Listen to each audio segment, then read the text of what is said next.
We broke family tradition, and gave our son a name we liked.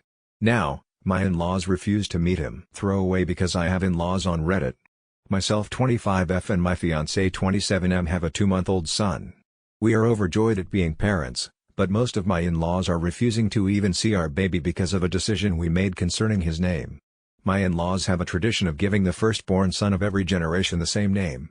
Let's say it's Peter. This has been going on for about 7 generations already, and they're very serious about it. My fiancé's eldest cousin was the latest person to get named Peter. Every one of his cousins has only had daughters so far, so our baby is the first son of his generation, and consequently should get the name. I have no problem with the name Peter, and would have been okay with naming my son that. Unfortunately, that was also the name of my uncle, who died before I was born. I won't get into details, but it was tragic and traumatizing for my family. My father never got over losing his younger brother.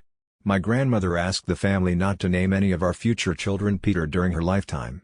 My Mill and Phil knew about this promise, and at first seemed to not only be okay with us avoiding the name Peter, but also supportive of the one we chose. However, my grandmother sadly passed away when I was 7 months pregnant.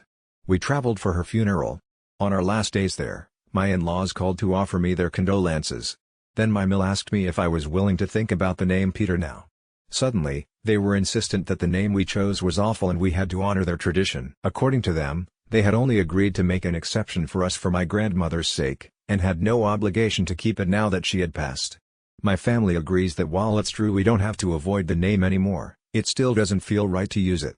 My fiancé agrees with me as well, but his parents spent the last weeks of my pregnancy trying to convince us to change our minds about the name. When our baby was born and we named him what we wanted, my in-laws were furious that we had broken a 7-generation-old family tradition. Some of them hadn't previously wanted to name their sons Peter, but did it anyway for the family's sake. They said our decision was selfish, and that my family should have moved on by now. This has truly nothing to do with whether my family has moved on or not. It just felt like a betrayal to my grandmother and uncle's memories to even consider using the name. My Phil offered us $1,000 to change our son's name to Peter after he was born. That was 2 months ago, and neither of my fiancé's parents have met the baby or seen us since I was pregnant. Most of my in-laws are on their side, and this is causing a huge rift between my fiancé and his family. He assures me he's fine, but I'm starting to feel really guilty about this. Am I the idiot? The tradition started, as far as I know, when OG Peter died and his son, also named Peter, named his firstborn after his father. Peter III ended up having the first son of the following generation, and did the same thing. That one died before having children, so his sister gave the name to her son, and so on. The name Peter is very common in my country, so none of them ever got bullied over it, and the fact that it was also my uncle's name isn't as unlikely as one might think.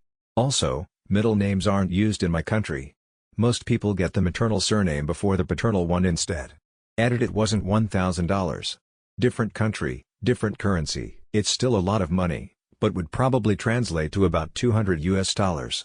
Now for the comments. Comment 1. Can you use Peter as a middle name? Original poster. Our country culture doesn't generally use middle names. If we did, I'd be willing to think about that, even though my son's name doesn't match Peter. Comment 2. How many Peters are alive right now in your family? Original poster. There are 3 living Peters in the family right now. Only the eldest, my fiancé's great uncle, actually goes by Peter. The other 2 have nicknames Pete, Petey, etc. Update 1 month later. Thank you so much to everyone who commented and offered support. A lot has happened since I posted, so I thought I'd give you an update. About a week after my post, my fiancé's parents contacted us.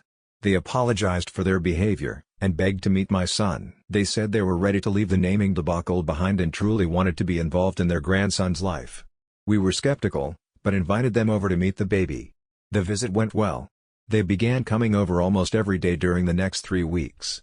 I noticed neither of them ever called my son by his name, but I didn't point it out.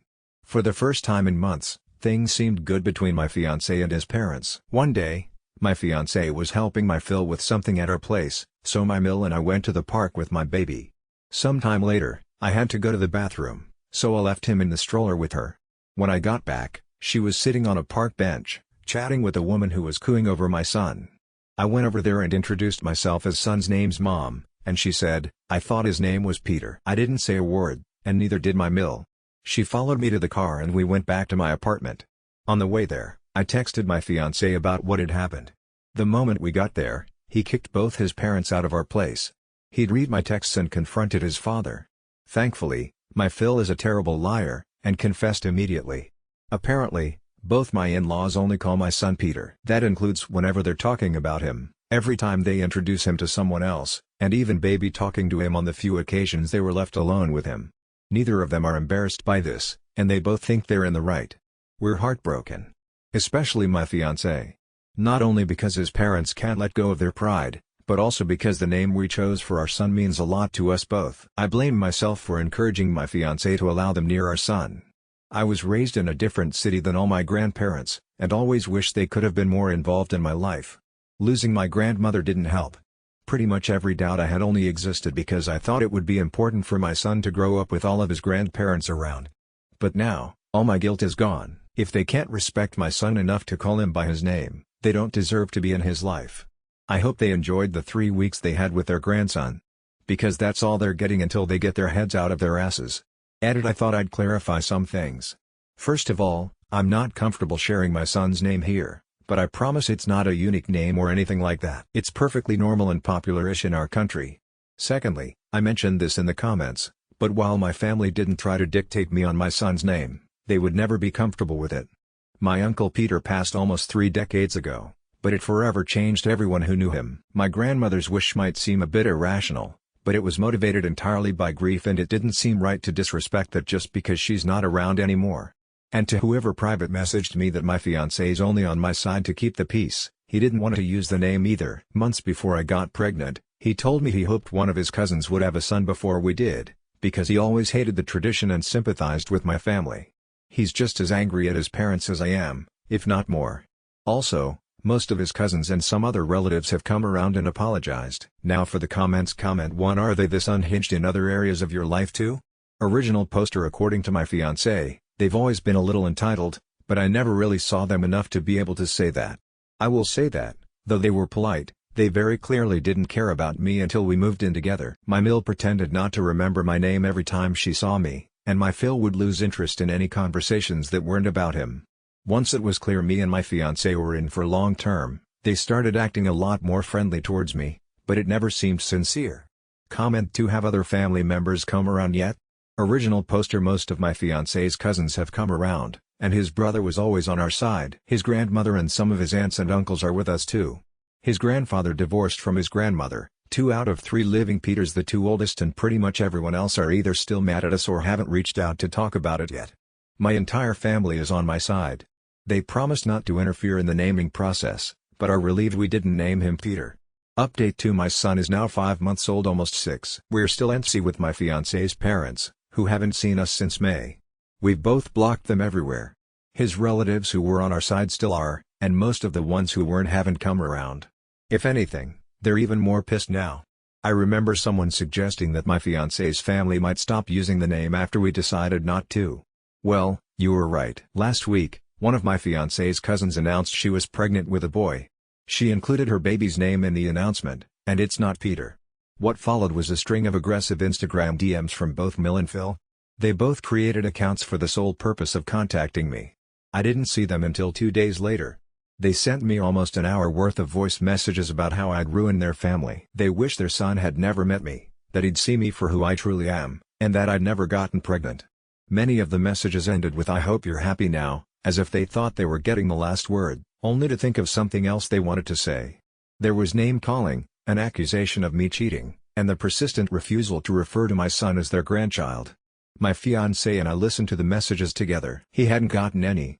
As much as I tried to distance myself, I was in tears by the time it was all done. I still don't regret anything, especially after the stunt they pulled back in May, but I'm not completely free of the guilt yet. Not to mention their complete disregard for their grandson. I was already having an overwhelming week, and this just seemed like the final straw.